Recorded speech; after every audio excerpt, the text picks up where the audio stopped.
Washington. This your boy, Marty for here once again. Hey, what's going on YouTube? This your boy Jamar84 here once again. Now I done given y'all motherfuckers a double whammy in one night. Okay, I gave you love and hip hop, and then I swung back again and hit you with Bad Girls Club. And if I have time before I finish packing, I might throw up another video that I want to talk about something that happened a couple weeks ago that I think would be interesting. But either way I go, we're gonna get right into it. So we're here reviewing Bad Girls Club episode 3. Had to think about it. Entitled, what's this thing called? I forgot the title. It'll be up in the title of this video. Something about, I ain't even gonna try. But anyway, so we start off this episode with the entrance of the new girl, Miss Asia. Miss Asia is 22, from H-Town here in Houston, Texas.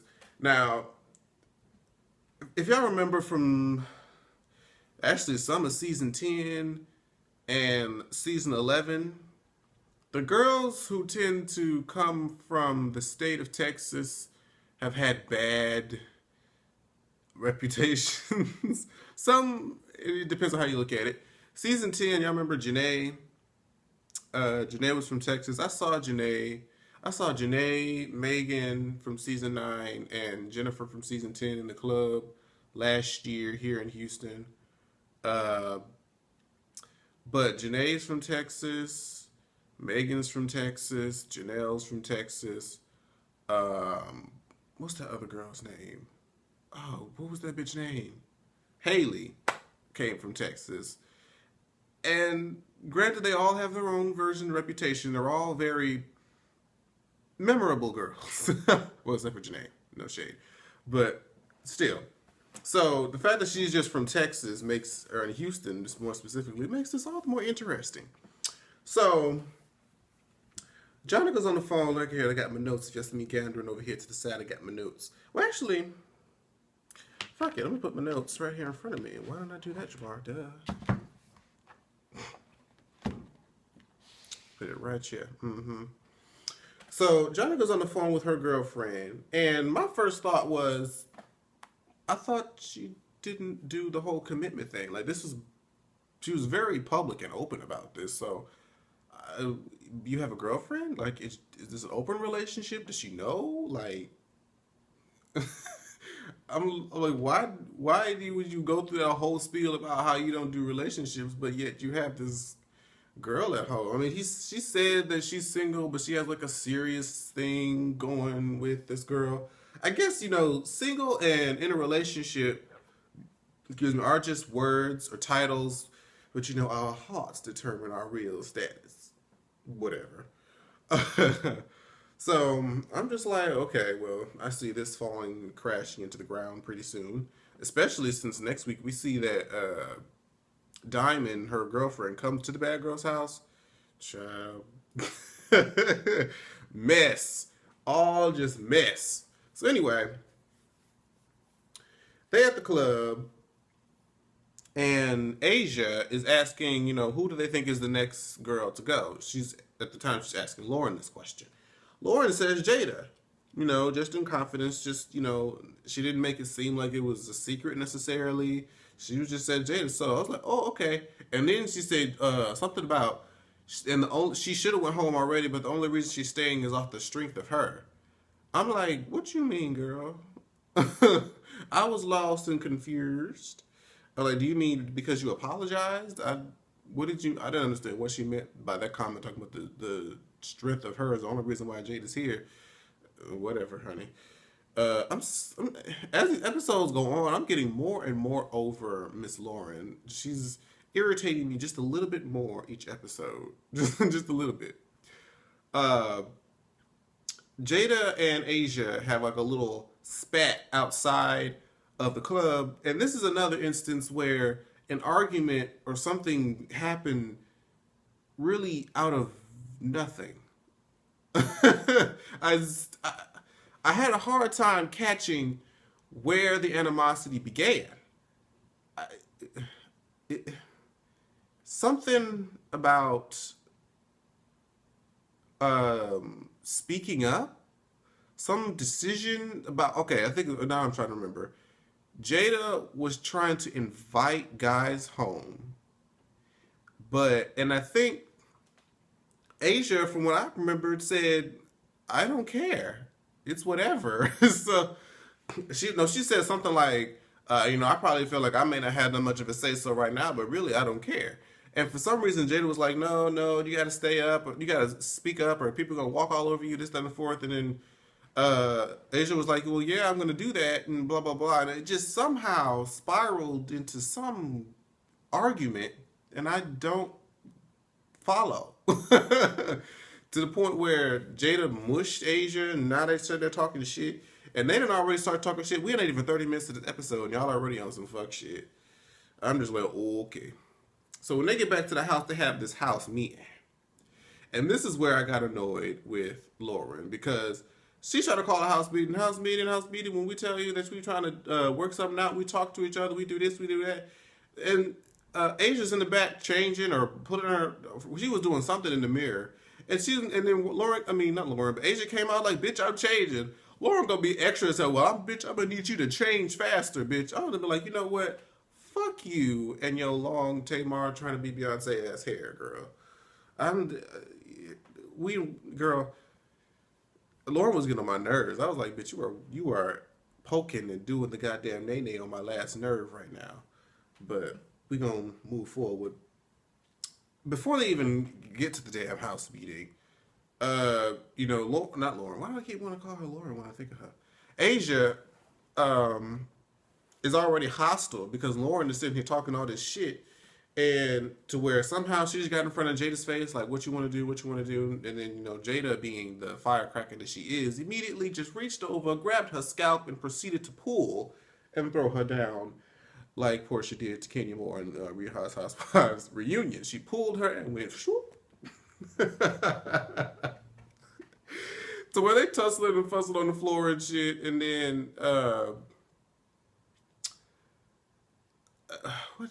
How did that shit happen? They got up, and then it kind of looked like it was a draw. There hasn't been a, well, no, I can't say that. That'd be a lie. But I think that one was kind of like a draw. But then again, it was the fight over something invisible and stupid. I didn't understand exactly what the root was, other than bitches just feel they need to be hostile when somebody says something remotely negative. I don't know. Somebody help me figure this out, because I mean, these fights, they make it look like, I mean, they're showing like a lot of the fights and how people are getting each other's faces, and really this is only the third episode. Like, all of the main fights that we've seen throughout like the previews, we've seen already in the first three episodes. So I'm like, what is the rest of the season gonna be like, But they showed these fights, and we're like, "Oh, this is about to be good, this is about to be some good drama." But when the stuff airs and we see the supposed cause of said fights, it's like, what? Maybe it's just me. I'm confused. Somebody help me out and better understand what's going on, cause I'm lost. I'm lost. But anyways, moving right forward to the life coach segment. I cannot recall the woman's name, but the life coach came to the Bad Girls house and pretty much just had like a sit down with each Bad Girl, trying to figure out what it was that they came into the Bad Girls house for.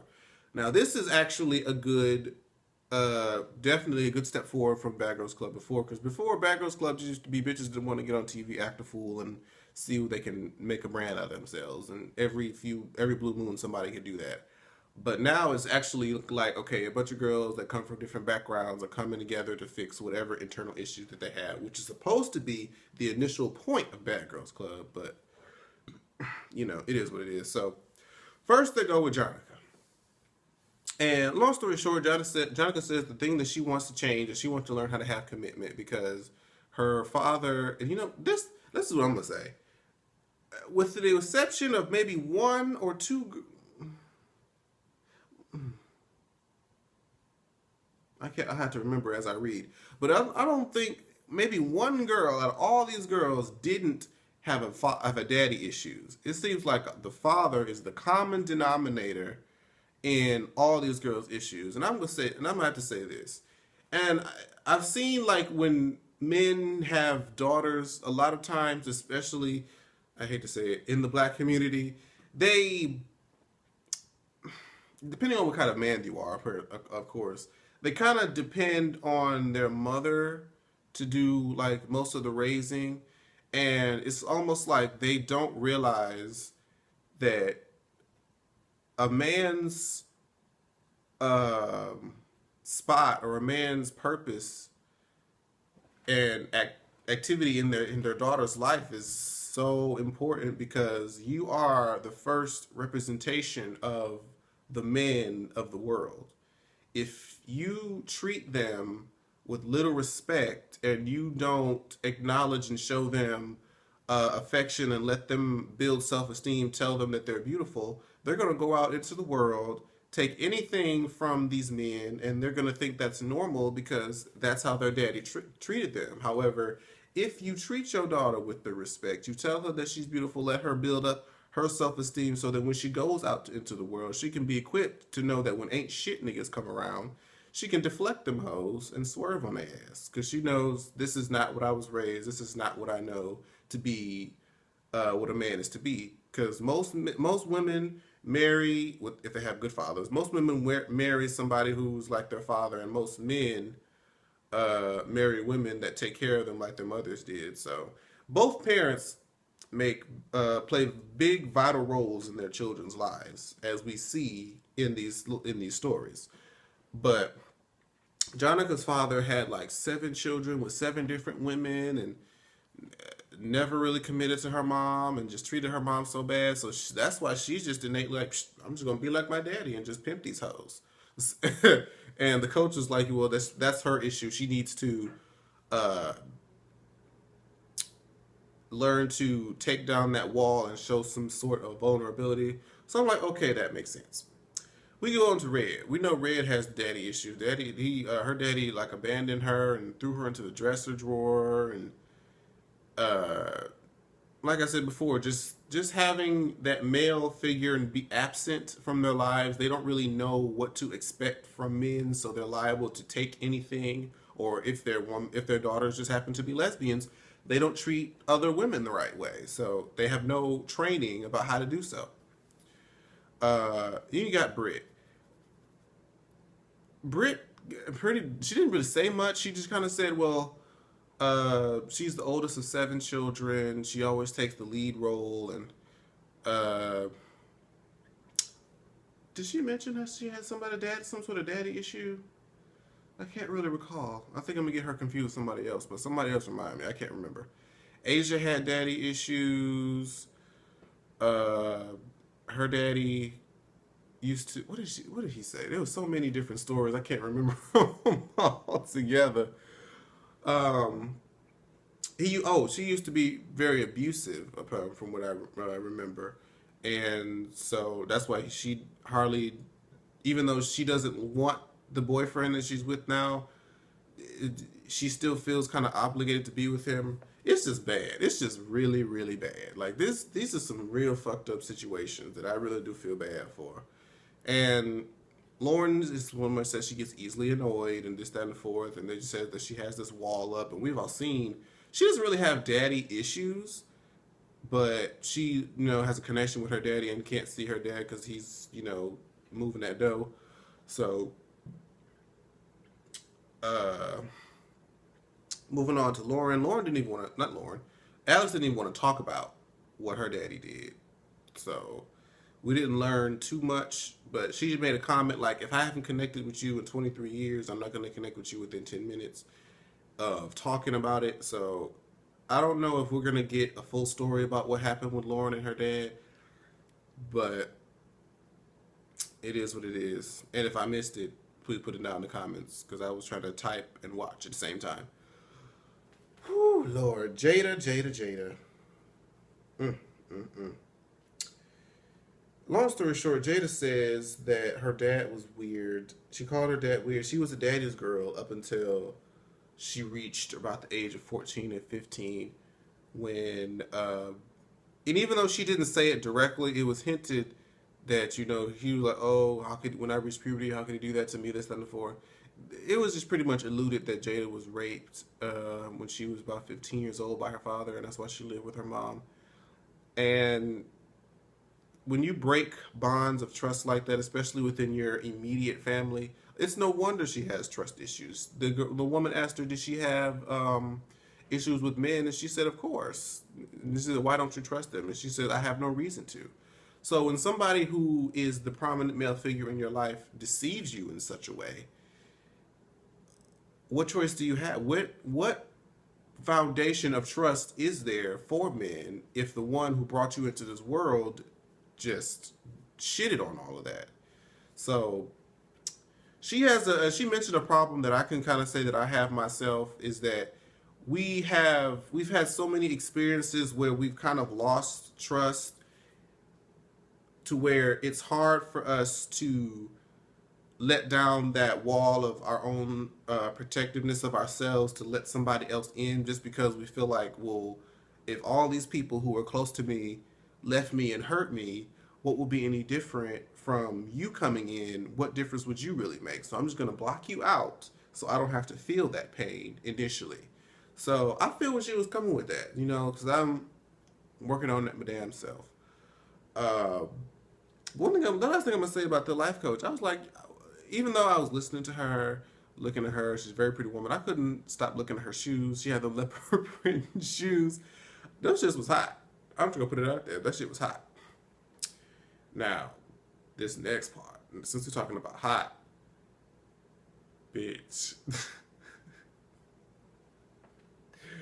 Alex goes on the phone with her boyfriend, talking about he gonna come over with his friend. I'm like, oh, okay. Because, usually these dudes' boyfriends, or these girls' boyfriends that be coming over, they be aight, but they don't never really be nothing to really gawk at. Like, the last, fine dude that I can remember that came in the house was, season 8. Gia was dating that DJ. I forget it. Child, don't try to get me to quote his name. But he's, the most memorable person. But, bitch.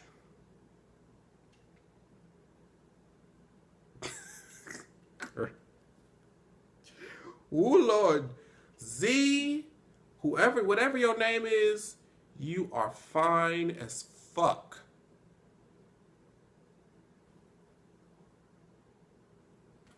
It is what the fuck it is. Whoever Alice's boo had a little light skin and tattoos, he was fine too. But there was that fine black man that was walking ahead. I said, oh, Jesus, hold on, baby. Wait. I wasn't ready. I wasn't ready. The whole time he was on screen, I was just like,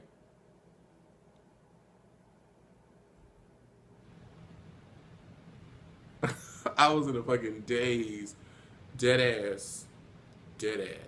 I didn't even get, what was Alice's boyfriend name? BJ? He was fine too, but, girl, I could sit here and go off all day on that shit, because damn.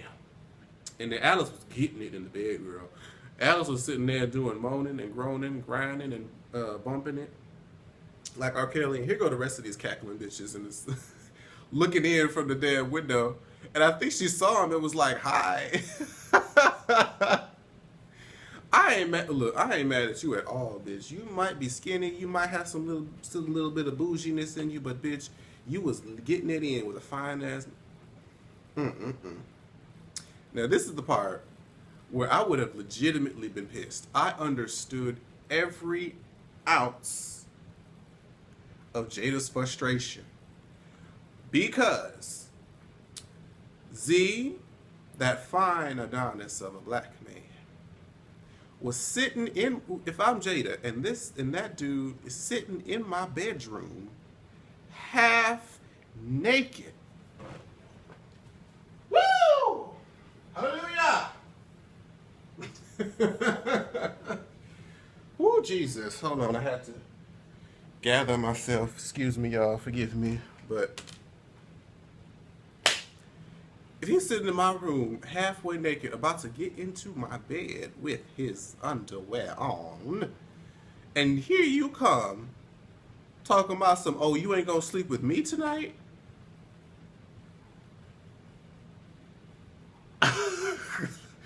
Oh, I felt frustrated and angry for her. I'm like, you will not sit here and cock block this shit. You will not fuck this up for me tonight. Damn it. I would have been mad as hell too. She was like, how you gonna sit here and dictate what goes on between my bed? It's like my bed. And you know, Red, I don't even think Red likes Jada, but Red's just fucking with her just because, like, it ain't even all like emotional attachment. It's just fucking with her just because she can fuck with her. But bitch, Red, we would have been fighting.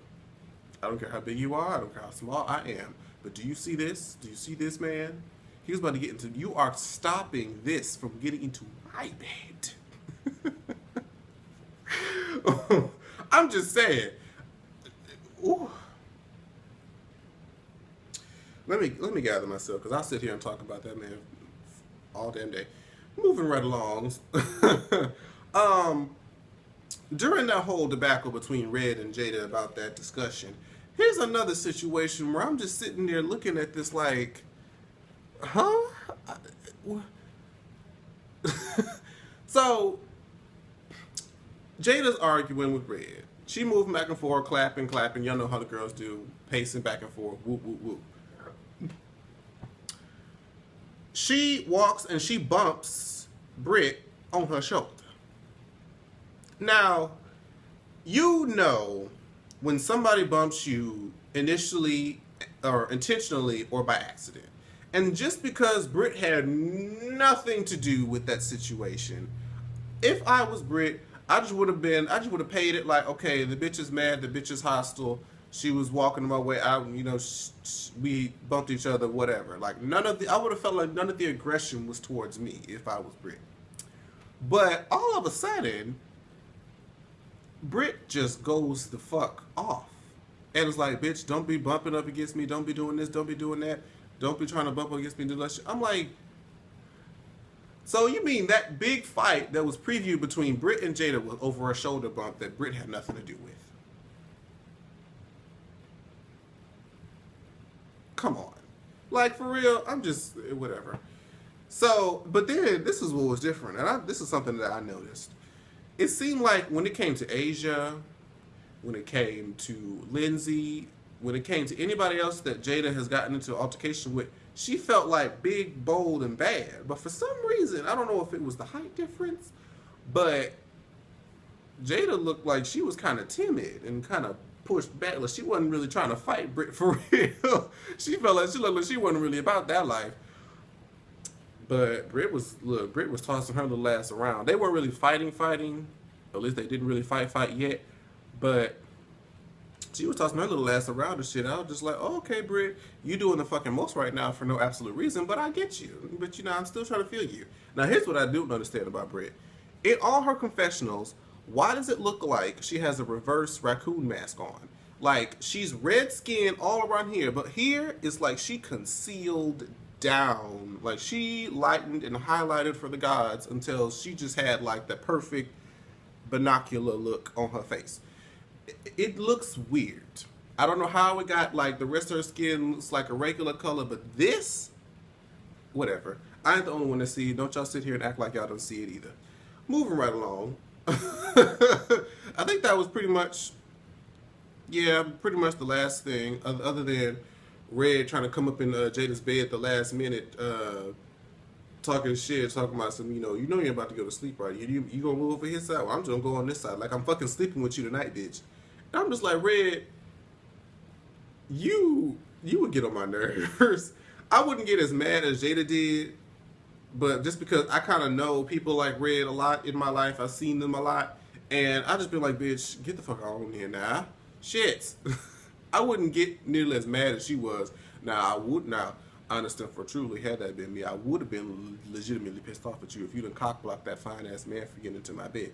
Then I probably would be as angry as Jada would, just because I would be annoyed. Okay? I would be highly annoyed. But it is what it is. But that's pretty much the episode, you guys. We're on 3 episodes in. This is still good. I want them to if they're gonna fight, I'm gonna need there to be a legit reason. Let somebody have punched you or just told your deep darkest secret or just disrespected your mama or something. Like, not a damn shoulder bump. Not talking about speaking up for your. Come on, I just want the fights to be like legitimate fights, if they're going to be fights at all, you know. But anyways, thank you guys so much for watching this video. I hope you enjoyed it. I know I enjoyed making it. Make sure you like, comment, and subscribe to the channel. And I'll see you guys in my next video. Bye-bye. Like, share, subscribe. Jamar, Washington, Washington, Washington.